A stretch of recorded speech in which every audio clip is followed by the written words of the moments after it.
but suggesting that anything that you can lose, you're not it, right? But we received that with open heart and open hands and open mind, right?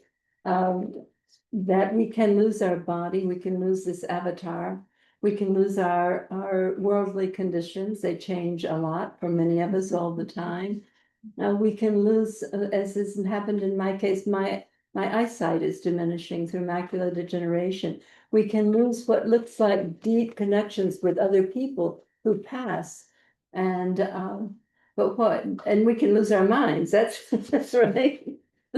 That's sometimes the good news. But the thing that we never lose is awareness. And even in what we think of as the deepest levels of sleep, the reason that there's no awareness in the deepest level of sleep is that there are no objects there.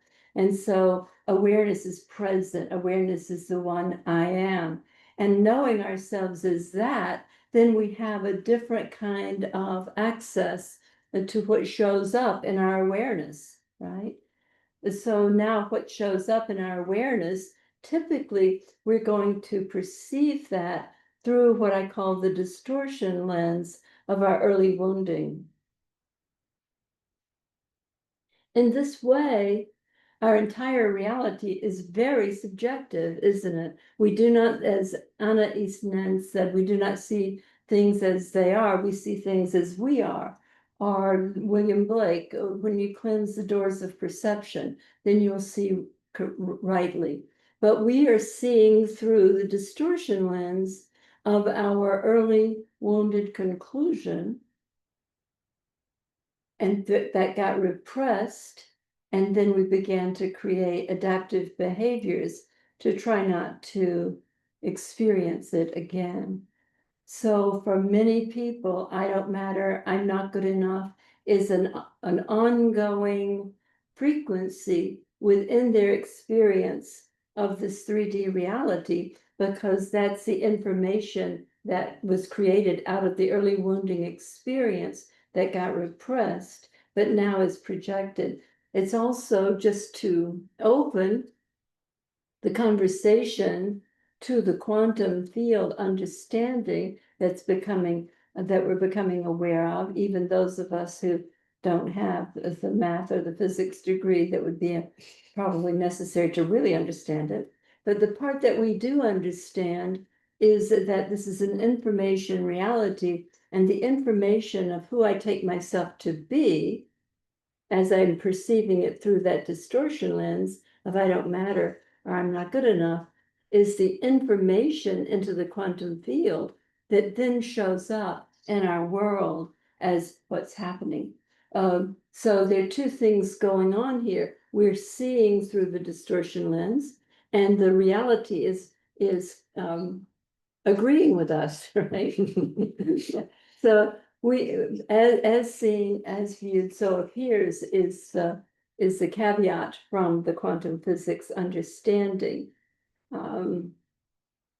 It's really important that we start to understand and realize that we have access to this distortion lens, that we have access through our experience now to go back to where something got installed that was unavoidable at the time, but it was not true. I think it was Mark Twain that said, you can believe anything you want to, but when you believe something that's not true, you will have a problem. And this is what goes on for all of us when we believe I'm not good enough, I don't matter, whatever our conclusion from our early wounding experiences. Once we have the availability of language, and then we're believing something that's just not true. But because of the power of who we are and the nature of this reality, as viewed so appears, we will now have the confirmation over and over and over in our external circumstances and the dynamics of our relationships that I'm not good enough and I don't matter. It's such an inside job that with the understanding of this, which most everybody on this call has some sense of already, it's so potent and powerful, and it's imperative that we not ignore our part in what reality is looking like. I can remember back in the peace movement in the 80s and the 90s, there was may have been a bumper sticker, I don't know, but it was like, be the change you want to see in the world, right? You want peace in the world, find that peace within you. And this is just a pointer to the nature of reality as a quantum field of information that's being shared and implied and connected to, and then arising, looking like an external reality. It's for human beings, I think, as we grok this, as we actually live from this place of understanding the nature of reality, it's truly like magic. It seems like the magical thing that we sometimes, what gets our attention might be a coincidence, right? You think about somebody in the morning and then you haven't heard from them for 10 years, and then you get a call later that day. And all of us have had this. This is pointing to the entanglement theory. That's an aspect of the quantum field. And so we have the opportunity, as we do the work of getting in touch with the defining and information of who we have taken and took ourselves to be with an early experience. I don't matter, I'm not good enough. We can start to shine the light on that and know that that's what we've installed. That's the distortion lens, but I am, each one of us is the awareness of that.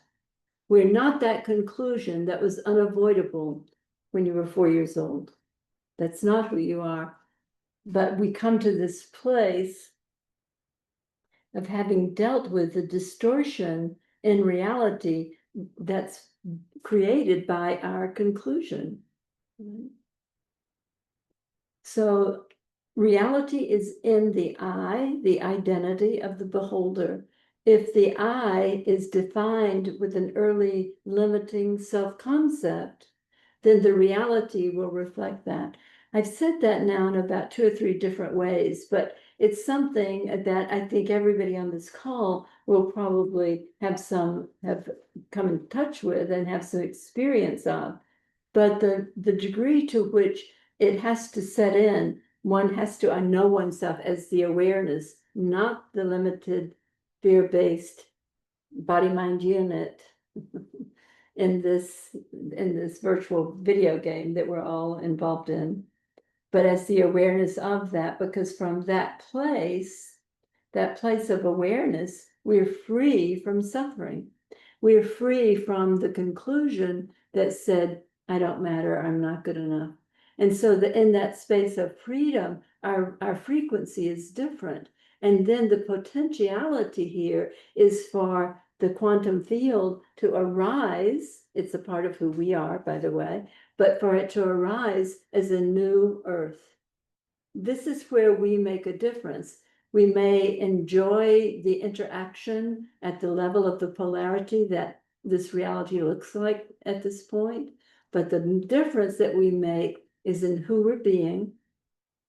What information are we putting into the morphogenetic field of consciousness in this reality, so that, and what the reason that's skewed or distorted is because of the error of our self-concept. This is such a radical model of reality and how it works, but everything that all of us have been on a spiritual path have touched on, all of that has had some piece of this.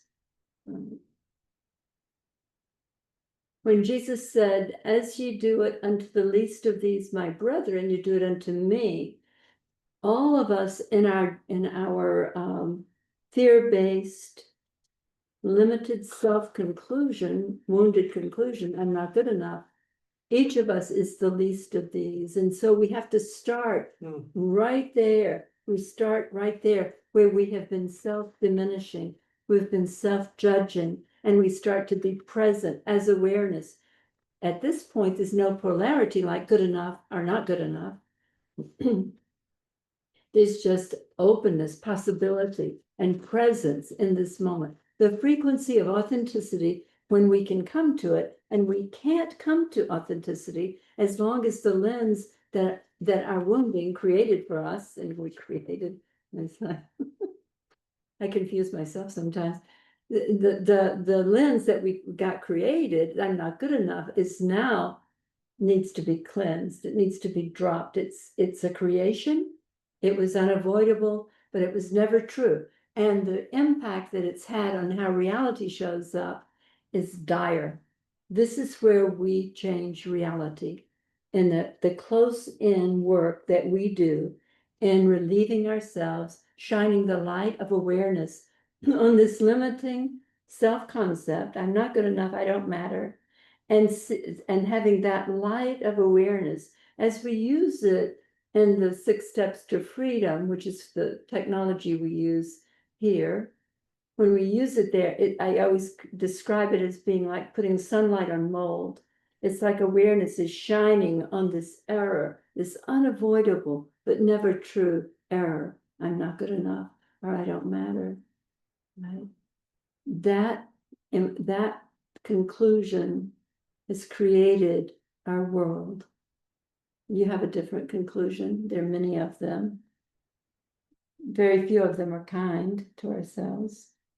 And so with the 6-step work, which everybody on the call has some familiarity with, it's a process of using a reaction, or what we call a trigger, in one's experience to go to what would have attracted that in terms of the distortion field.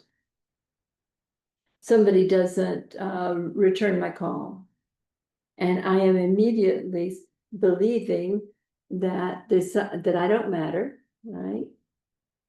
And and my reality is what's going to confirm that for me. She didn't return my call, right?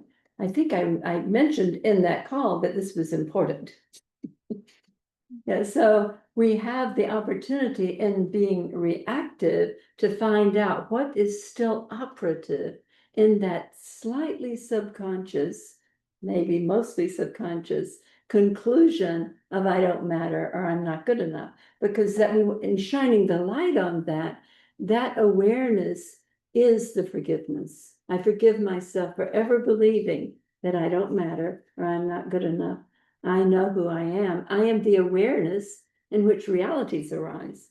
As I clear the distortion lens, then I will be expressing clearly and easily through this avatar, which is the incarnating vehicle, right, with its gifts and talents, and all of the, should I say, my favorite F word, the fun of it. Because that's what it is. When you're free from the distortion field, this is a playground. Your experience of being present and connecting and the dance of incarnation becomes available. So collectively and individually, we have work to do. And that work is to dispel the lie of the limitation that got installed upon incarnation into a 3D fear-based reality that was caught in polarity. I often call the first incursion of AI was the Garden of Eden. We've been experiencing reality through connection to it, through our connection to our creator and the beauty of the garden. And then we had the experience of separation through not paying attention and believing that we needed something that had been forbidden. And upon eating of the apple, the knowledge of good and evil, we were caught in the frequency of polarity, good and evil, underpinned by fear. And so now, instead of the intelligence of connection, of being at one with, which is what is That's what's been implied by oneness is I'm not to know each other, to know reality. Now we're separate and we're figuring it out with a mind based in fear and polarity. So that's when that I consider that to be the first artificial intelligence, because it wasn't very intelligent. But we are now we are coming up out of that. We're rising energetically, frequency wise, we're rising above that limitation. And the way that we come home to ourselves is to see through this distortion field that has been very up close and personal. That's where we have access. I have access to my woundedness. You have access to your woundedness. But that clearing of that impacts all of reality. That's the morphogenetic field theory of Rupert Sheldrake, which most of us ran into with the 100th Monkey story, and I think in the 80s. But it's applicable now. Whatever we do here is the information that we are putting into the quantum field that then shows up as our collective reality. So that's the Dharma talk for today. I'm open to any questions or any suggestions, and also to doing the 6 steps work with anybody who would like to on our call today. So you can just raise your hand, either with the icon, or just raise your hand and unmute yourself, and I'll spotlight you to talk with Polly, or in the room, just go ahead and raise your hand here. Also.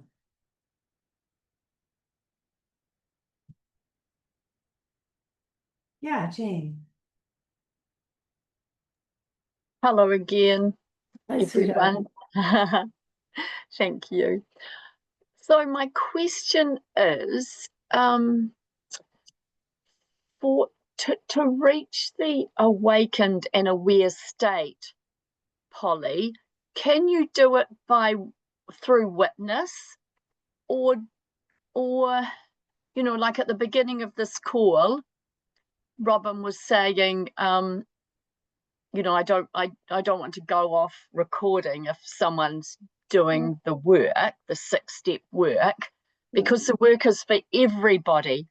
Can you reach that state by witnessing it in another, the work in another? Well, that certainly can put the light on it, as we're aware of. We are really all connected. I mean, it sounds really kind of new agey to say that, but the influence is there because we are in a field. We are in a field that is information rich, right? And so to see somebody else, that's why when any one of us awakens, then we will have the opportunity to share that, because it does land in the way that you're pointing to. The minute that you see somebody drop that distortion lens, I don't matter, or I'm not good enough, then that will open up your own heart, because there is, and I don't know the science for this at all, not even my kindergarten version, but there is oneness going on. We're all participating in a field. And so absolutely, what you pointed to for sure can happen. Has that happened for you? I guess it has. Yes, I guess that it has happened. Which I hadn't realized until you asked the question. Yeah, great Good. question. Thank you. Beautiful. Yeah. Okay. Thank you, Polly. Let me just add one thing, Jane, before you go. Being in a lot of groups with Polly and watching a lot of people work, it's a little bit what Polly was pointing to. You watch people who are completely identified with their stuff drop it, and what it does for me is like, well, because it didn't look like that was going to happen, right? Especially knowing people for long periods of time. And you watch people start dropping stuff, and it's like, oh, well, if she can do it or he can do it, I can do it. It does. It starts to open something. So, and yeah, Priya's saying, yes, it happens every time Polly shares with us. So I find this is partly why we're doing the immersion, because it's so powerful to be with a group of people over Mhm. time, watching people, getting to see people work their stuff and being like amazed by the shifts people make. It's radical to watch people make shifts. It's inspiring and opening. So Mm. Thank you, Robin. That's great. Yeah, it's really good. okay, I'm gonna remove your spotlight, and there's a question. Hang on, remove your spotlight. There's a question from either Dot or Kim, I'm not sure who, but from Asheville, Ashland? From Ashland. So when the relocation to awareness, so when is the relocation to awareness a bypass or overlay on a wrong conclusion that keeps us creating in the quantum field because we haven't uprooted it? When is the question? I don't know that there's a when to it so much as there's an experience to it. Um, it reveals itself in one's own experience. The freedom in consciousness, the light of awareness in consciousness shining on anything can reveal it, right? Um, an effort by the ego of what you might call spiritual bypass will have its outcome, right? Yeah, I remember that margarine commercial back from in the 70s or 80s. You can't fool Mother Nature, right? Well, you can't fool the field, and you can't fool your, uh, the reality of opening our hearts and minds and being into our true nature as awareness has a very specific frequency to it. It's authenticity, it's present, it's without worry or fear. Now, if anybody's trying to get to that without doing the work, then the work will come kick them in the butt down there somewhere, right? I don't think I answered your question though, Kim or Dot. It's No, my, it's it's my question. It's my Okay. question. And my Yeah. question is, um, sometimes when I'm talking with people about the work and I'll say, what was the conclusion you made at that moment? Right. They'll say, my conclusion was I'm strong and I can take care of myself. Mhm. And I am awake awareness, so I'm fine. Mhm. And I feel like the deepest place that had the opportunity to get drawn to the surface by whatever the triggering event Right. is getting bypassed. Right. And yet I don't want to argue with the person who is, in my opinion, missing an opportunity. It's for me, it's a tricky line there. There And is, yeah. I Mhm. wonder if you have anything to say about that. Right, well, in revealing what we got put into the distortion lens, it's not gonna be the positive, the trigger that they came in with is gonna be an aspect of where they get to, right? That they are overriding with an affirmation of I'm strong, I got this, whatever they are saying, yeah, right? Because our true nature is not strong or assertive or winner or any of that. Our true nature is the field of allowing in which love is arising. And so an affirmation or an assertion that has to do with the body, mind, or an identity ain't gonna be it. Now, you may leave them with that because it will, it's gonna show up, right? And but the point, you're not triggered because you're strong. And if you get to a place where that's what you're asserting, that might be a stop along the way for some people. I don't know. Yeah. Thank you. I Yeah, understand. but to say that there may be something here that is hooked back into what the initiating issue was. Is there anything of that here right now in your conclusion about yourself? That might be a direction. I don't usually get people like that, Kim. Thank you, Kim. Okay, Maureen, you've got your hand up. Where is she? Okay, is that good? Yep, you're good. There you are. Hi, sweetheart. Hi, thank you, Polly. Yeah. Last week when I was there, it was very beautiful, thank you.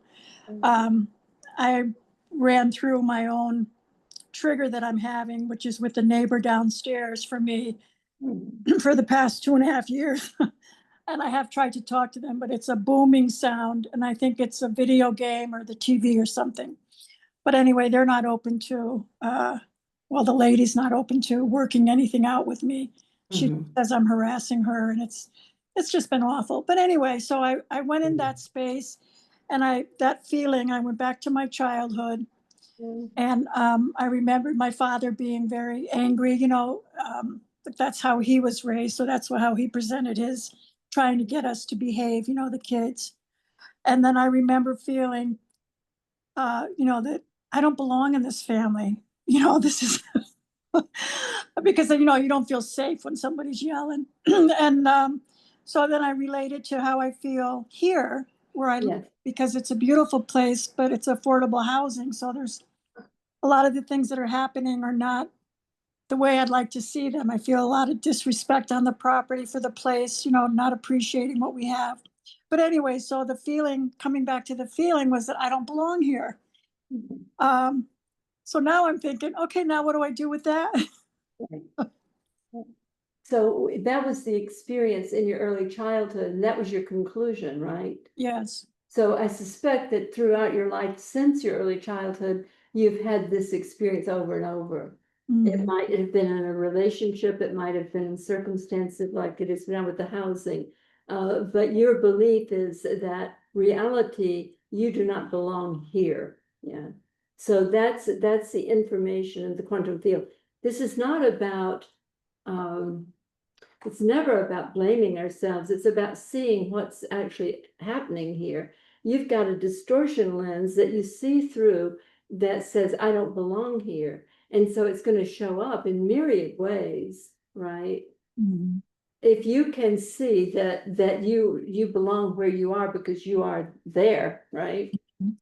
I am the awake awareness that is here.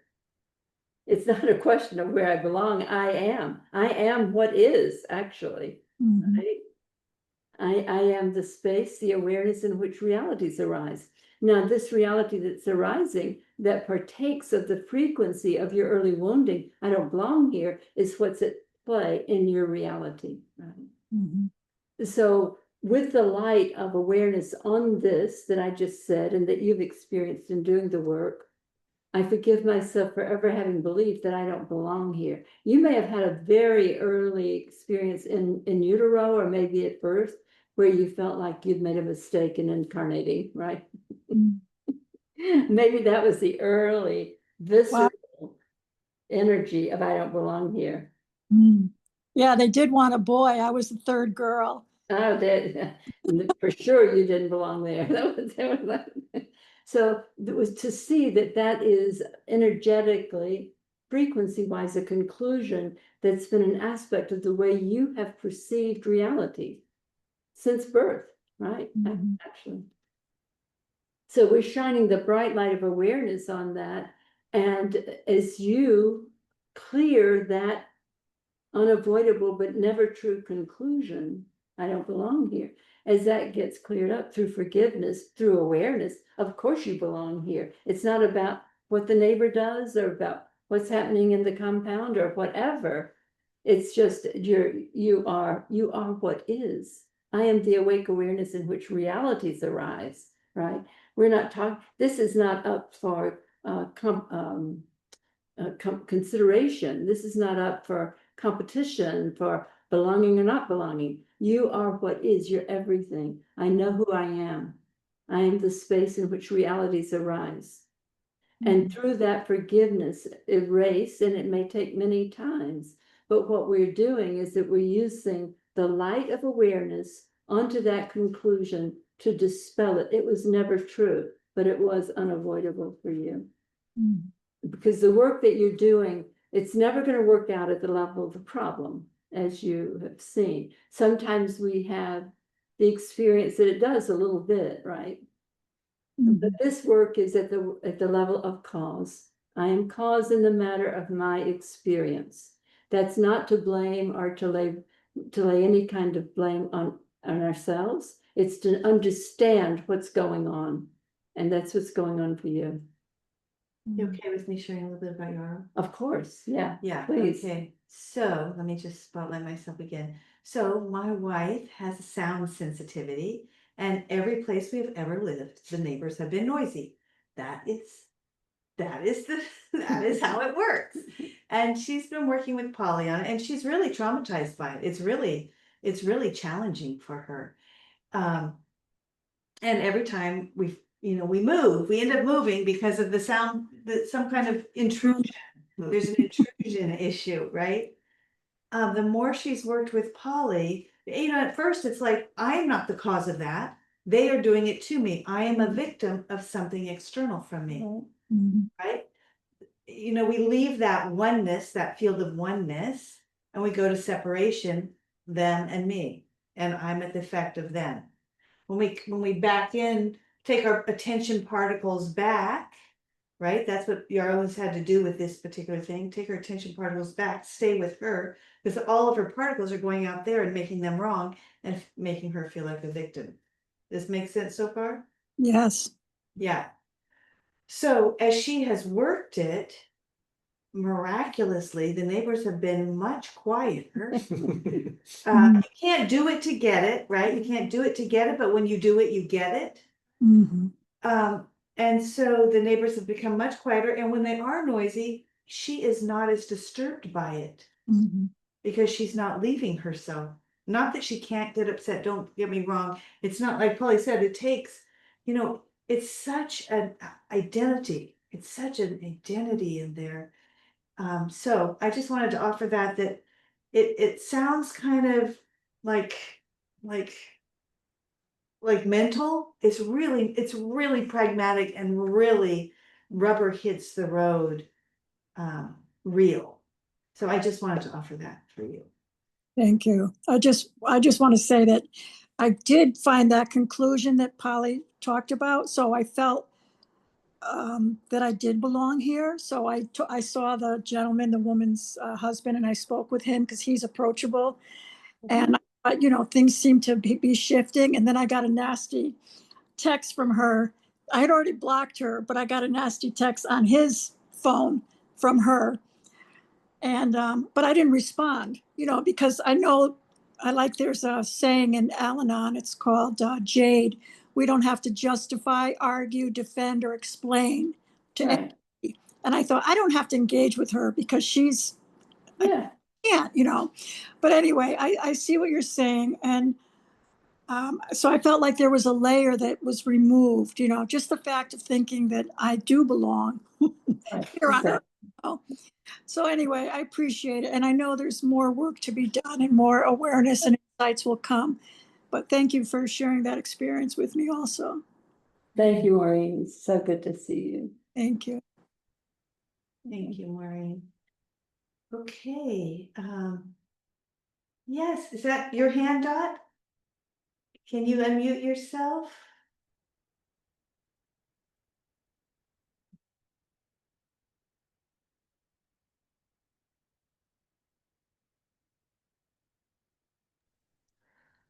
Okay, There you go. I just unmuted myself. You're on. Yay. Yay. Well, um, I would like to tell you about what I came in with and what I learned, how I evolved myself from birth. Um, your work is very familiar to me.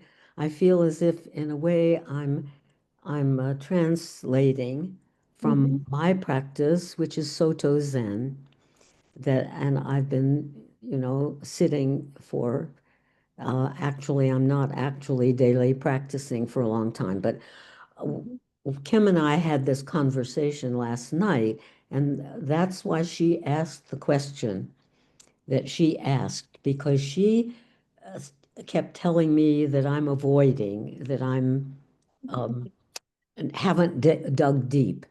And so I want to tell you just my story, all right? Um, Absolutely.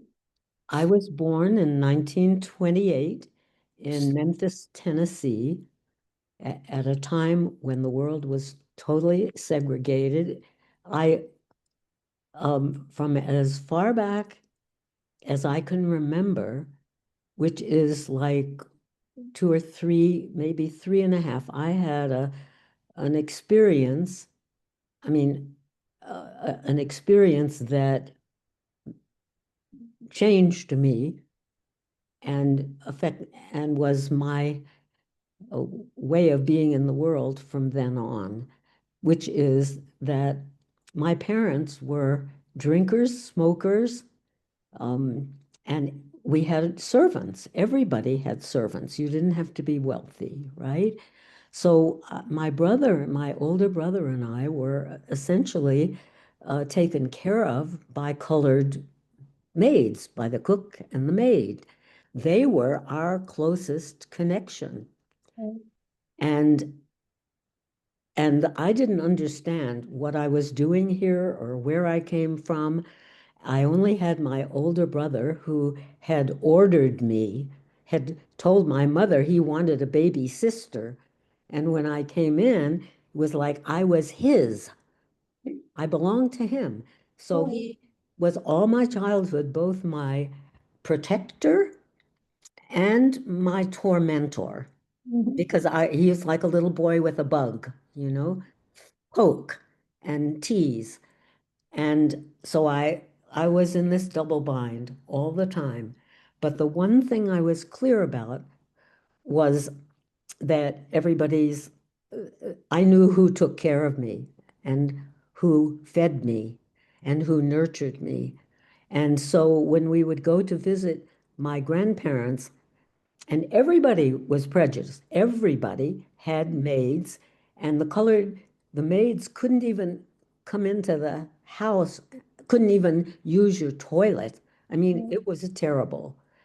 And I knew this because of this experience is the first thing I remember, and it was my guide for the rest of my life, which is we went to have Sunday dinner with my grandparents in Chattanooga. We were living in Atlanta. I run up the steps. I'm 3.5, because the maid is my connection. And I run up and I throw my arms around her. Hello, Idella. And my grandmother came over and pulled me away and said, you mustn't hug her. She's a, and I felt this shrinking, this horrible embarrassment for the maid. And I was ashamed of my grandmother. And I felt, I was a little teeny girl, and I felt humiliated, or something happened. I knew that my grandmother was wrong. I knew that. And I made a vow that I was not going to be like them when I grew up. And so I knew who took care of me and who fed me. And I knew I was right. I knew I was okay. And I built this shell around me because the world told me I wasn't, but I knew I was. And so my strategy was to be different, to not be like them. So I wasn't going to be like them. I was going to find my own way. And that's what I did. And I'm a primitive. I still, I was rebellious, and I was always um, very self-conscious. I built this kind of cover, this shell of self-consciousness because I was pointed at and told that I killed Christ, went to a new school more than every year. The parents were out to lunch. I was alone with maids and my big brother picking on me and also helping find the school we were supposed to go to. So I don't want to go on and on, but I feel, and I just found my way by being radically not like them. And I didn't like school, and I got out of that world. And, I escaped from the South. I was lucky. And I did all kinds of radical things in my life, and it's been amazing. And I've had experiences of that till I know that we're all the same. That there's nobody here but me. The world is subjective. There's a quote that I was going to say to Kim from Wang Po that says, "Our original Buddha nature is in highest truth devoid of any atom of objectivity. It is void, omnipresent, silent, pure. It is glorious and mysterious, peaceful joy, and that is all. Awaken to it by opening to it yourself. That which is before you is it in all its beauty and wonder. There is naught beside." Beautiful, Dot. That's amazing. That's right. The entire nature of subjectivity is what this is about, actually, and the awareness that I am that. So Yes. I was a daughter of the South. I was a few years after you, but with the same intensity of the segregation. I was born in 1939, but Where? in Alabama. Oh boy, same. Yeah, exactly. Yeah, Right. yeah. And my favorite thing to do was to go home with my mother's housekeeper, who was black, so that I could go to the Black Sunday school. Because I loved their services, because they were dancing and playing drums, and I was loving it. But Yes. in the Sunday school one time, I was really blonde and very shy, and I was with all of my black friends, and the Sunday school teacher was holding forth about, we're here to do unto others, we're here to serve others, and she was kept saying that. Finally, I raised my hands and I said, "Ma'am, what are the others supposed to be doing?" Wonderful. So in that moment, I had this shifting in perception, right? Right. Yeah. So the point is that we are not our stories. We have our stories. We are not this body mind. That's so clear. The subjectivity is the arising of a reality that looks like a me, a body mind, that looks like circumstances and things that should be straightened out. But the resting in what Wang Po is pointing to, the subjectivity, the presence here and within the one I am, and this arises as miracles, right? If we're not caught up in our mind with fear and polarity, then our possibility is to connect in whatever way is appropriate energetically. Yeah. Right. And so I think that as we get along, you're more along than most of us, which is really, we're happy to have you. But as we get along, it's like the experience of the beingness is from the inside out, just as you pointed to, as Wang Po pointed to. And so we have that knowing gives us the place to be, which could be described. I get now what you said about Kim saying that you were the problem. And But it could be where you identify as strong and correct. I get that. Right, but It's within that subjectivity, free of conclusions. right. Well, that's, you know, I've worked with that. I'm learning to be wrong a lot, and I have over the years. I mean, I was stubborn and all that, but I want to know how you navigated that world knowing what you knew. How did what kind of family did you get nurturing? Did you know why you were here? I was deeply nurtured by my parents, and there was not a sibling until I was 8 years old. And so I felt really held, and it gave me a great baseline. But you know, over the decades, I've been through a lot. I had three sons, one committed suicide. I've had all kinds of shit happen, right? Right, But right. as I moved into a sense of awareness, I was 70 when I dropped the me identity. And it came through a kind of uh, what we put everybody in the family believed was a catastrophe around money, property, and everything else. And so, but in that moment, I saw through that the suffering was just my belief that that meant anything, Right. and the me fell It's away. always, yeah. Yeah, yeah. So when did that happen in terms of these tragedies of like, I had a son who was mentally ill Mhm, and who died young.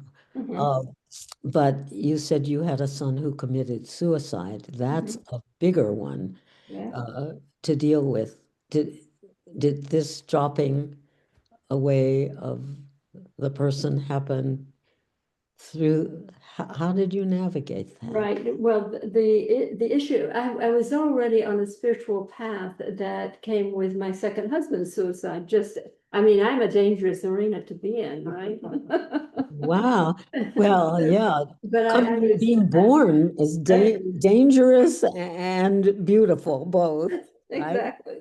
That's right. So it's been a journey of letting go, but at a certain point, I had created so much what we would call disaster or catastrophe in my family and in the property and in the money issues and all of that, that I just it just it collapsed. Beautiful. I It was I impossible. could not support it anymore. I couldn't lie to myself anymore about it being about them or about money or about property. And in that moment, I was free. And that was, 16 years ago. Yeah. So I was Wow. 70 years old before that happened, but it was it is the letting go of everything we've created that ends up being what I call me, right? That's what goes.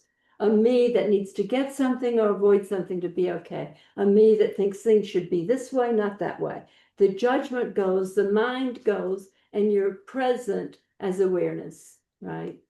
What I found since then in the cycle, since the awakening, is that there's no mind at all. So this is mostly, if I'm not talking, it's very quiet in there. Oh, you're lucky. You're lucky. My mind goes like a machine all the time, and I What's your met my, birthday day? Your birth what? date? What's your birth date, Dot? June 26th. I'm a Cancer too, What's your birthday? July 14th. Wow. Yeah. Yeah, that's close. Yeah. Whoa. So we just have Wow. a couple minutes here. I'm so glad you got on with us today, Dot. I'm so happy to meet you. It feels like a huge blessing and a gift and another level of awakening for Exactly. me. And Perfect. Yes. you know, like a blessing, such a blessing. And I bow where may I give you one more of my favorite quotes Yes, from please. T.S. Yes. Eliot? Yes. Because it fits, right? It just came in. Perfect. We are not here to verify, instruct ourselves, or inform curiosity, or to carry report. We are here to kneel where prayer has been valid. Okay. So I am kneeling. I will do I will do 9 bows. It's twilight here, and when we're done, I will thank Kim. I will thank you and all your of these other and Jane and Robin and David.